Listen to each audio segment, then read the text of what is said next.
Bien, buenas tardes. En primer lugar, quisiera agradecer la amable invitación de la Consejería de Educación y Cultura para participar en estas jornadas, y que es una excelente oportunidad, creo, de compartir las experiencias, sobre todo en un país que es un modelo, como se dice en el título del curso, de excelencia educativa. La idea que quiero transmitirles, que está en el fondo de la intervención, es la importancia que, desde un punto de vista estrictamente económico, tiene la educación, además de que hay otros muchos aspectos muy importantes y tal vez más importantes que el económico, pero me quería centrar en ese aspecto, y lo que presento es en parte resultados de la investigación de un grupo que dirijo y que me acompaña en buena medida hoy en estas jornadas, y que por desgracia no he podido asistir a las primeras sesiones de la mañana, pero que ellos me han estado hablando de ellas, ¿no? de las sesiones, que han sido muy interesantes. Y lo que presento lo hago con modestia, porque soy experto en algún tema de economía pública y algo de economía de la educación, pero entiendo que este es un ámbito muy complejo, y por tanto voy a dar unas ideas que obtengo de los estudios que hago y de otros colegas, pero teniendo en cuenta pues siempre una cierta modestia de meterme en un terreno que es verdaderamente complejo y del que me resulta preocupante hablar a expertos, docentes, pedagogos como están aquí, ¿no? Y que saben mucho más de estas cosas que yo.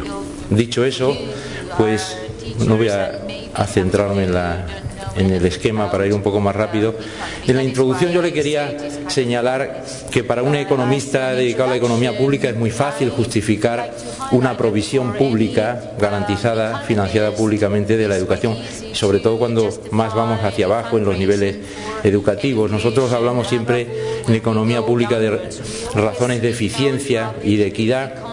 Las dos razones son muy potentes en el caso de la economía de la educación para hacer una provisión pública. Tanto el beneficio social es muy superior al beneficio privado, sobre todo en los niveles más inferiores, por lo tanto eso supone la intervención, una mejora en términos de productividad y crecimiento, luego hablaré de esto. Y en términos de equidad, no cabe duda que la educación, como también ha dicho anteriormente la ponente que me ha precedido, pues es un ascensor social, es una manera de igualar oportunidades y de promover la movilidad social.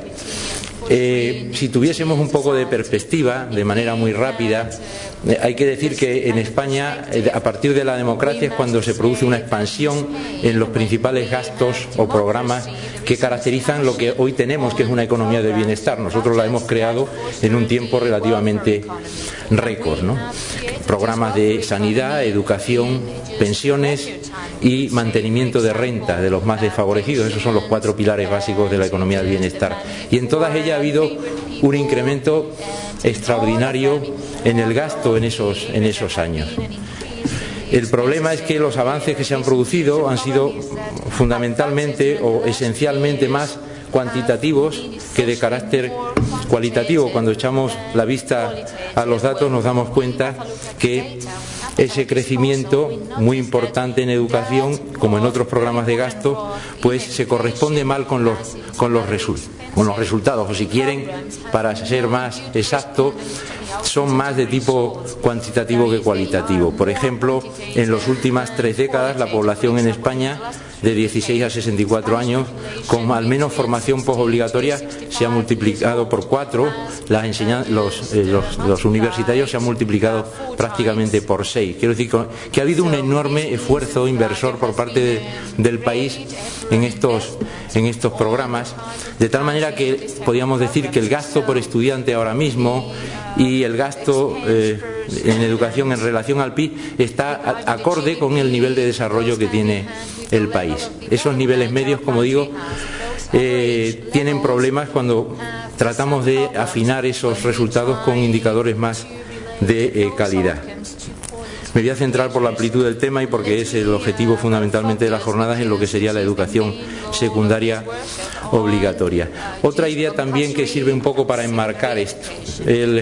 Estamos en un marco complejo. Antes La doctora que me ha precedido hablaba de un país relativamente uniforme. España es un país ciertamente complejo, en el que a diferencia, estas son dos notas diferenciales muy claras con el modelo finlandés, a diferencia de otros países, en España nunca hemos llegado, y ahora estamos viendo una fase más de este, para mí, desastre, ¿no?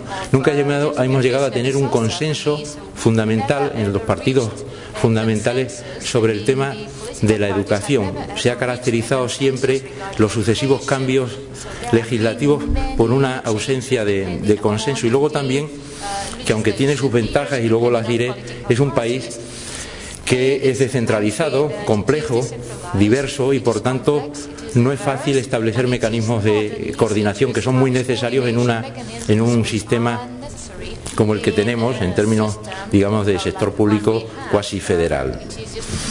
Bien, si tuviéramos que dar una panorámica de dónde estamos, en una serie de indicadores o tasas que son interesantes para ver la situación y luego entender un poco el alcance de estos problemas, podríamos elegir varias alternativas. Podríamos irnos a tasas de titulación, fracaso o abandono escolar prematuro, o directamente a lo que nos han estado hablando antes, cuáles son los rendimientos académicos, las notas o las puntuaciones en pruebas internacionales, como puede ser el informe PISA. En cualquiera de los dos encontramos una situación que no es favorable. Bien, voy a elegir, para no detenerme mucho, por ejemplo, en el caso del abandono escolar prematuro, y hago esto porque en otros casos, como el fracaso escolar, pues puede haber algunos problemas a la hora de cuantificar esto por las distintas, digamos, mecanismos que tienen los países en términos de acreditación, ¿no?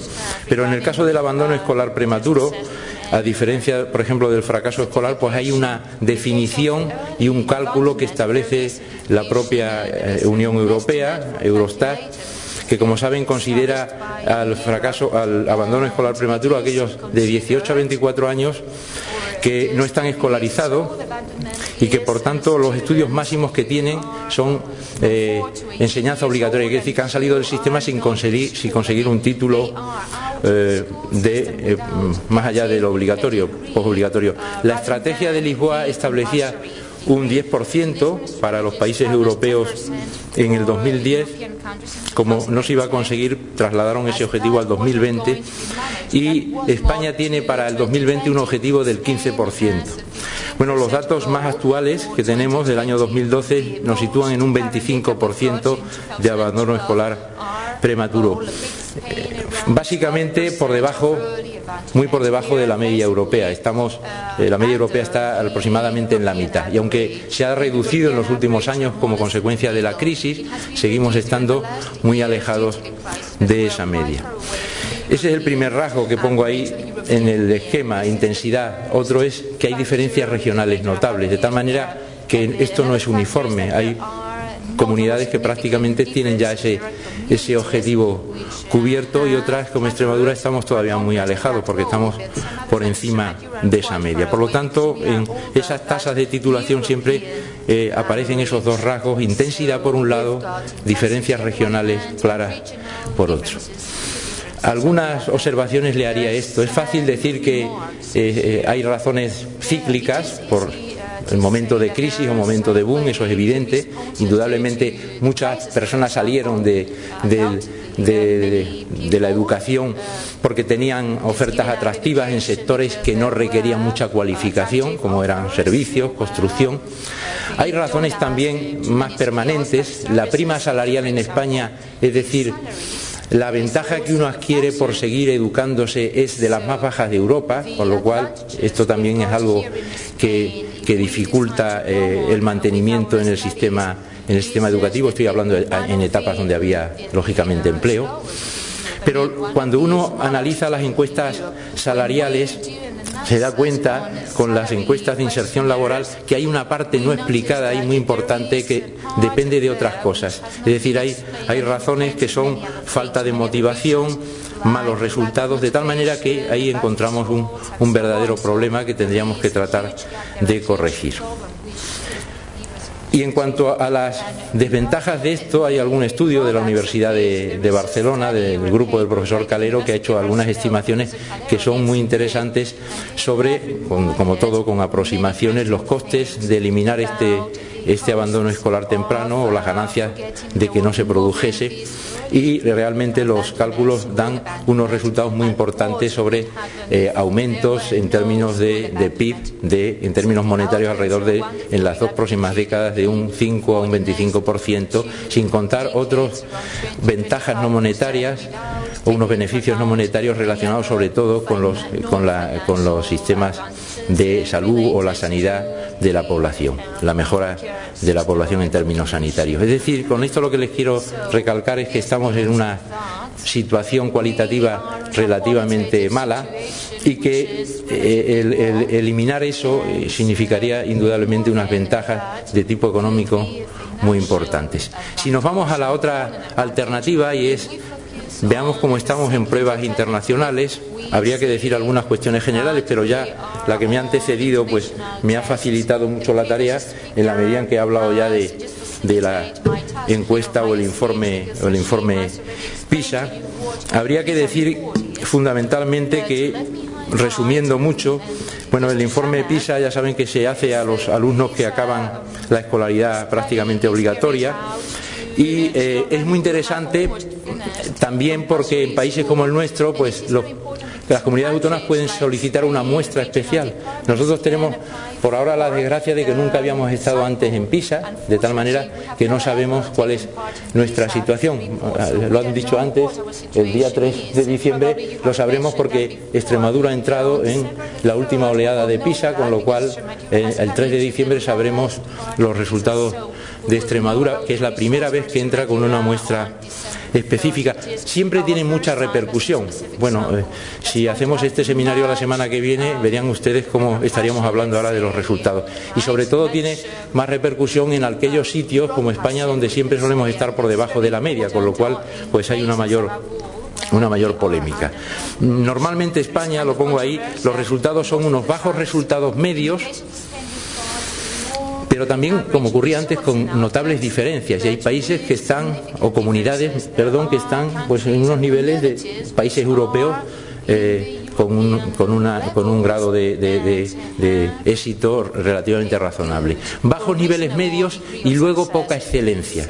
Si se fijan en los últimos niveles, cuando salgan los datos de PISA, verán que estamos alejados en eso. Ella divide los resultados en 5 niveles, el quinto y el sexto, digamos, serían los resultados más excelentes. Bueno, pues ahí estamos también a distancia de los países con los que tenemos que competir o con los que están en nuestro entorno. La media, la mitad de excelencia de la OCDE o un tercio de los países mejor situados en Europa. Y esto tiene una trascendencia importante. Los economistas sabemos que el capital humano es algo fundamental para el desarrollo económico. Y normalmente esto se solía analizar en los modelos de desarrollo en términos más cuantitativos, como le decía, tasas de escolaridad, años de escolaridad. Hace poco se están haciendo unos estudios por parte de Wossman y Hanuset y tratan de relacionar o ver en qué medida el capital humano, entendido como resultados en pruebas PISA, afecta al desarrollo, y los resultados que salen en sus modelos son verdaderamente sorprendentes. Prácticamente 3/4 partes del crecimiento económico se puede explicar con 2 variables: el nivel inicial de ingresos y resultados en pruebas internacionales estandarizadas de este tipo. Concretamente ellos utilizan el informe PISA. Por lo tanto, llamo la atención sobre dónde estamos.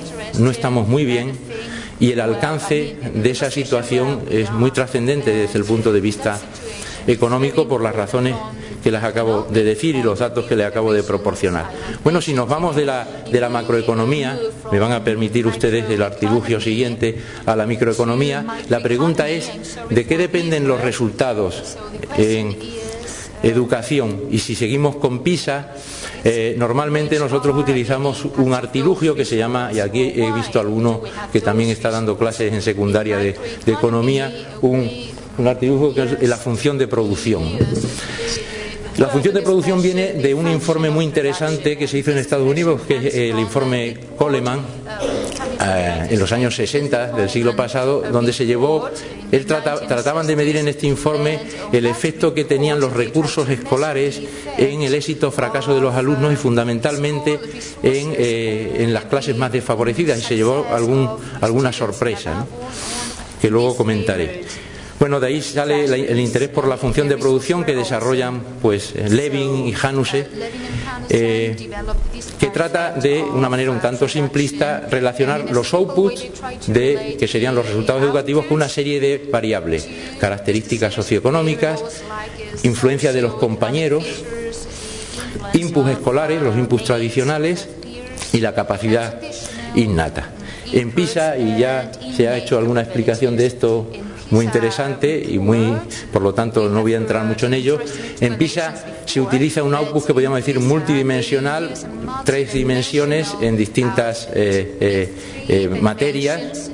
Se miden sobre todo competencias, como se ha dicho, lectura, matemáticas y ciencias, y es el ámbito que podríamos llamar cognitivo. Deja otros factores que son muy importantes y que son difíciles, por supuesto, de medir fuera, que sería el ámbito no cognitivo, al que me referiré luego también. Y son, digamos, en 3 ámbitos: lectura, como digo, matemáticas y ciencias. Normalmente, como también se ha dicho, en cada oleada se insiste en una de ellas. En la última que teníamos, 2009, era en lectura. En la próxima, la que va a salir próximamente, van a ser matemáticas, como también se ha comentado. Los inputs, hay una información muy rica sobre características socioeconómicas y se construye un índice que es el que se llama ESCS, que a partir de encuestas de los propios alumnos pues se conoce cuál es la realidad socioeconómica de la familia a nivel educativo de los padres, cualificación profesional, bienestar económico del hogar. Luego también se conoce, a través de esa variable podemos ver el efecto compañero, también recursos escolares tradicionales con otro índice en el que se miden pues calidad de infraestructura, ordenadores disponibles, recursos educativos y demás, con la limitación de que esto se construye a través o mediante respuesta de los directores de los centros. Y por último, la capacidad innata, que sería esa otra variable sobre la que no tenemos información, que en economía de la educación normalmente se utiliza el expediente de los alumnos y que aquí se podría aproximar a lo mejor, pero es una aproximación burda a través de la repetición. Y luego otra serie de elementos que los economistas o los técnicos llamamos variables de control, que son variables que están en ámbitos distintos, que no son estrictamente inputs, pero que van a afectar al resultado, y los tenemos en PISA desde el ámbito personal, por ejemplo, sexo, repetidor o familiar, si son o no inmigrantes, el tipo de estructura familiar, o algo interesante como es la titularidad del centro, en el ámbito del centro, si es, por ejemplo, concertado o público. Bien, ¿cuáles son los resultados de los análisis empíricos que hemos hecho, de otros que han hecho otros autores para otros países, e incluso utilizando no solo PISA, sino otras bases como las que también se han comentado anteriormente, como podían ser TIMSS, ¿no? El principal resultado es que el factor fundamental son las características socioeconómicas, ¿no? El indicador ESCS es el que provoca un mayor efecto sobre los resultados. Y dentro de eso, si lo descomponemos, pues el nivel educativo de la madre más que el padre, y el tener libros más que tener ordenadores. Bueno, esto es un resultado agridulce. Si somos capaces de mejorar el sistema educativo en el futuro, bueno, debido a ese indicador, los niños estarán, o los estudiantes, mejor, pero no cabe duda que el elemento fundamental que explique los resultados no sea la escuela, sino que sea el elemento socioeconómico. Esto es verdaderamente un resultado, como les pongo ahí, contradictorio, al menos agridulce. Luego hay una importancia muy clave del efecto compañeros. El índice ese, en función de la escuela que esté uno, le afecta clarísimamente. Y más aún si estamos hablando de compañeros, mejor compañeras. El efecto todavía es mayor. En cuanto a los recursos escolares, los resultados son muy parecidos y decepcionantes como los del informe Coleman, y es que el efecto es muy escaso. Ese índice de recursos escolares, estoy hablando de los tradicionales, CEMATEDU prácticamente no tiene influencia, ni tampoco mucho el tamaño, digo para España por los tamaños que tenemos ya de aula, el tamaño del aula y los ordenadores. PISA no da mucha información. Otras base sí sobre el profesor sobre todo que es un profesor de calidad. En la economía de la educación hay dos resultados que son muy claros. Primero, es sin duda, dentro de los inputs escolares, como no podía ser de otra manera, el factor fundamental que explica esos resultados.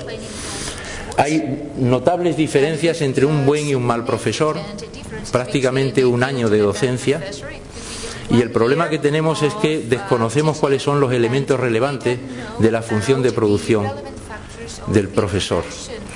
Quiero decir, los que conocemos no se correlacionan de manera muy clara con los resultados, lo que sabemos o podemos observar, acreditaciones, años, y lo que intuimos que realmente está detrás de un buen profesor es muy difícil de medir, ¿no? Como podría ser pues la motivación, la habilidad comunicativa, etcétera. En cuanto a las variables de control que aparecen ahí, pues muy clara, y seguramente se volverán a repetir en PISA ahora. Cuando vean los resultados les sonará todo esto que le digo. El sexo afecta en función de la competencia. Las chicas tienen mejores resultados en lectura, los chicos en matemáticas y ciencias. Después también el mes de nacimiento, y en eso hemos hecho un trabajo experimental en una tesis doctoral. En función dentro del curso en qué mes nacen tiene un efecto también importante sobre los resultados. Un tema muy interesante, un efecto muy positivo en resultados: asistencia preescolar y existencia de orientadores en el centro. Bueno, también se comentaba antes el tratar de sacar adelante a personas que tengan especiales dificultades. Esto es muy claro sobre el efecto en resultados. Efectos negativos: inmigrantes, pero de primera generación. Los de segunda, es decir, los que ya nacieron aquí, aunque sean de padres inmigrantes, prácticamente desaparece el efecto negativo. Estamos hablando en medias. La estructura familiar también, monoparental o reconstruida, afecta negativamente. Y en comunidades autónomas, ahora vamos, aquí si estuviera dándoles los datos del 2012, podríamos decir algo de Extremadura, pero hasta ahora no ha estado. Bueno, hay comunidades que se comportan relativamente bien. Esto lo hemos hecho no solamente en resultados, sino en modelos de eficiencia. También hay otra persona aquí que ha trabajado estos temas, y hay comunidades que son más eficientes que otras en cuanto a la actuación de los centros, y están por encima de la media claramente Rioja o Castilla-León. Volverán a salir según en el 2012, y les anticipo que no nos debemos extrañar si Extremadura, cuando salgan los datos la semana que viene, está en los últimos lugares de las comunidades. Entran en la muestra 14, creo recordar ahora. Hay algunas nuevas, entre ellas Extremadura. Entre el último, el penúltimo, quiero decir. Y hay un elemento claro que es si el efecto de las características socioeconómicas es tan relevante, van a ver los resultados en bruto. Nosotros en estos resultados que les estoy dando son eliminando el efecto de otras variables y dejando solamente la variable que estoy analizando. Por lo tanto, esto habrá que analizarlo bien. Y después hay un resultado que siempre es muy polémico, que es quiénes son más eficientes o sacan mejores resultados, o en términos de eficiencia, los públicos o los concertados. Claramente en resultados son los concertados. Pero claro, cuando ese resultado lo hacemos bien, lo medimos bien, de manera que eliminamos el efecto que tiene el alumnado distinto en los centros públicos, entonces el resultado es similar, porque las características del alumnado en el centro público es muy distinta en términos de menores características o menores situaciones económicas más desfavorables o mayor número de inmigrantes. Bien. Ante este auditorio, aunque ya veo que la tarde ya y la jornada es muy amplia, bueno, pues como diríamos los economistas, no solamente estamos en rendimientos decrecientes, sino que podemos llegar a rendimientos negativos, ¿no? Después de tantas horas de sesión, y en un auditorio tan experto, tampoco quiero yo venir aquí a dar recomendaciones, ¿no? Pero sí hay algunas cosas que yo creo que sobre las que deberíamos reflexionar de una manera muy rápida y gráfica, ¿no? He seleccionado esas 4 cosas. Podríamos haber seleccionado alguna más. El profesorado es un elemento sin duda fundamental, y ya por lo que nos han dicho los colegas finlandeses está dicho prácticamente todo. Esto, para que no haya dudas, también me lo aplico yo dentro de la universidad y así nos quedamos todos muy tranquilos. Quiero decir, la selección del profesorado, esos países que aparecían ahí con esos mejores resultados, tienen un par de cosas muy interesantes, y es que seleccionan, o al menos hacen tan atractiva la profesión, que van los mejores de los institutos. Y después tienen un proceso de formación verdaderamente riguroso, que no tiene nada que ver con el CAP que había aquí o con estos másteres que estamos haciendo ahora en educación. Nosotros tenemos un modelo interesante, se ha planteado alguna vez, pero yo creo que mejoraría bastante la situación si cuando hicimos esto de los MIRES en las facultades de medicina y tal, y la formación de los médicos, se hubiera hecho en tiempos algo parecido a eso. Algo parecido en el ámbito educativo, seguramente hubiéramos ganado. Pero dejo esa reflexión y les dejo toda la experiencia que nos han contado los compañeros finlandeses, que es magnífica, ¿no?, sobre esa variable que es la variable estratégica en educación. También se ha hablado algo de la repetición antes, ¿no? La repetición es un fracaso que es muy costosa y que además, por los datos que les he dado, no es que los repetidores saquen peores resultados, es que siguen sacando peores resultados. Es que el hecho de repetir no mejora sus resultados. Por lo tanto, lo que nos está indicando que este es un problema más complejo, que necesitaría algún tipo de estrategia mucho más diversa, ¿no? Es costosa directamente en términos económicos, pero también es costosa en términos de efectos de compañeros en el aula. Por lo tanto, un problema complejo deberíamos tratarlo de forma más compleja y no de una manera tan lineal como es esta, ¿no?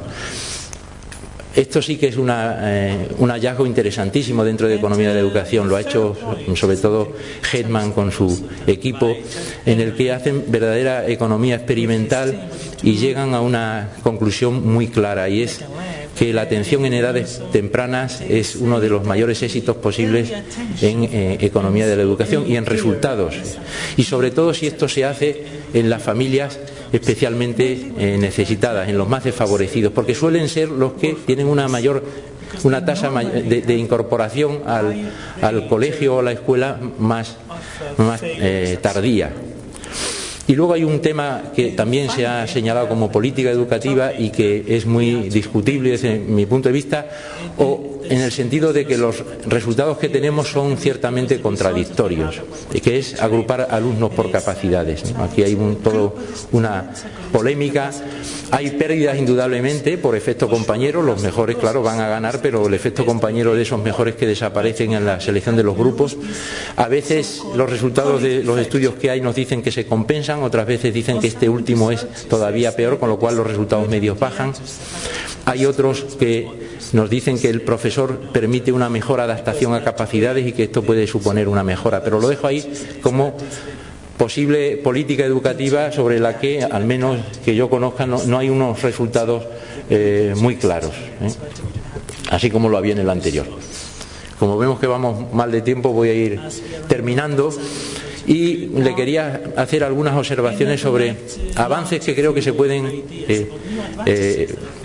por donde debería ir la investigación, y algunas cautelas a la hora de establecer políticas educativas.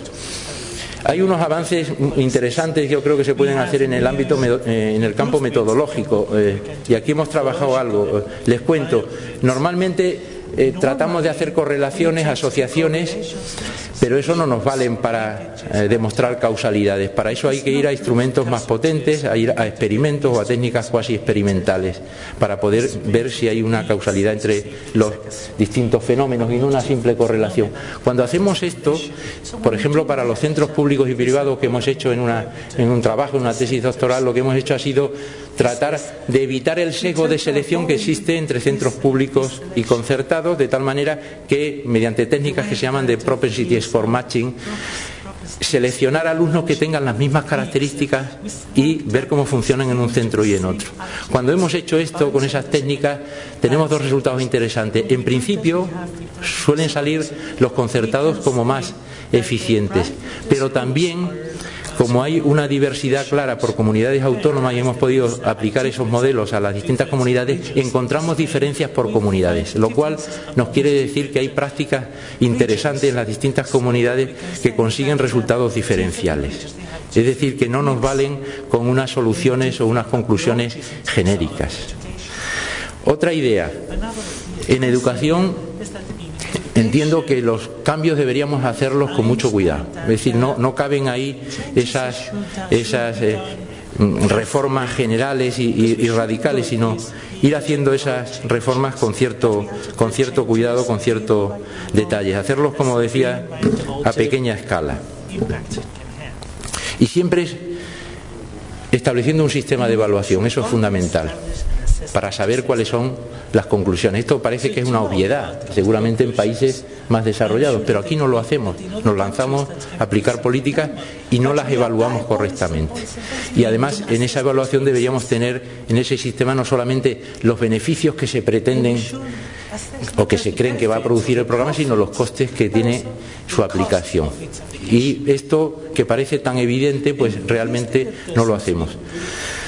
Con las comunidades autónomas y ese sistema tan descentralizado, porque la gestión de la educación está descentralizada, pues tenemos problemas de coordinación muy claros, pero tenemos unas ventajas. Y cuando nos analizan el sistema de financiación de las comunidades autónomas, los organismos internacionales siempre nos llaman la atención sobre algo muy evidente. Dicen, ustedes no están aprovechando nada ese sistema descentralizado que tienen para evaluar los efectos de la política.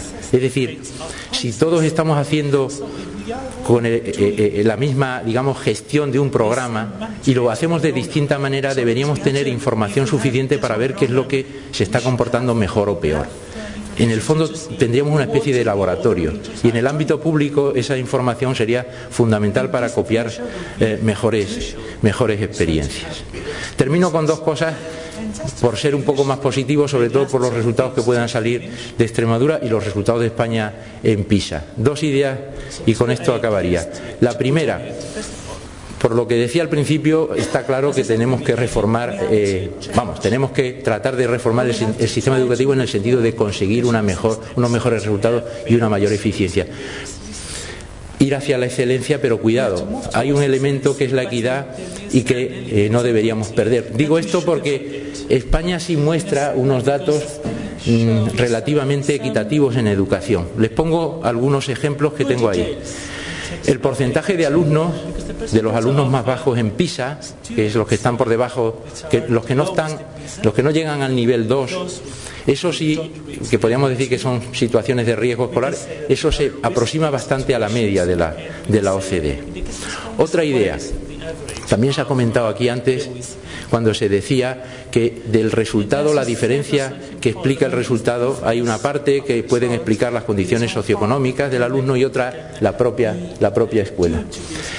Bueno, en España la parte que se explica por las escuelas es muy inferior a la parte que se explica en media de la OCDE, lo cual quiere decir que hay diferencias en el comportamiento de las escuelas significativos.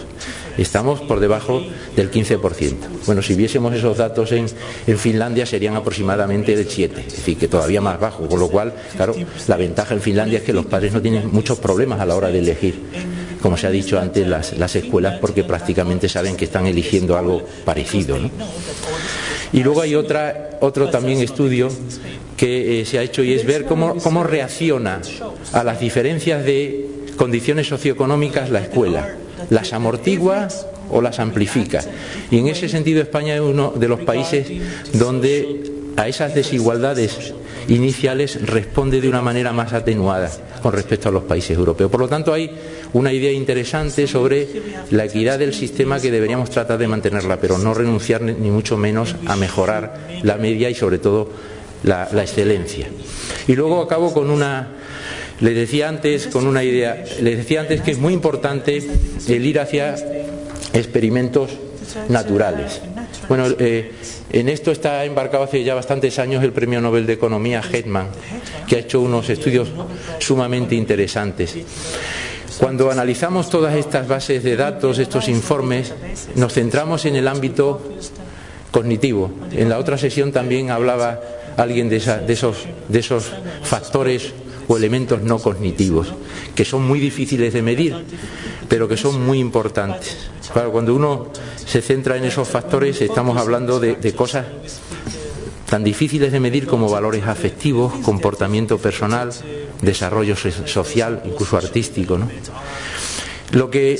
Las conclusiones de Hemans son interesantísimas. Nos dicen, mediante técnicas experimentales, que el efecto de esas variables o de ese ámbito no cognitivo es al menos tan o más importante que en el cognitivo. Por lo tanto, cuando yo les anunciaba los efectos que tenían los resultados educativos en el crecimiento y en la productividad, lo que estábamos haciendo en términos técnicos es que estábamos sesgando los resultados, porque hay variables que no estábamos metiendo en el modelo y que sin embargo están afectando a ese modelo. Por lo tanto, yo creo que eso es muy interesante y que tiene además como les pongo al final, unas consecuencias de política educativa indudable.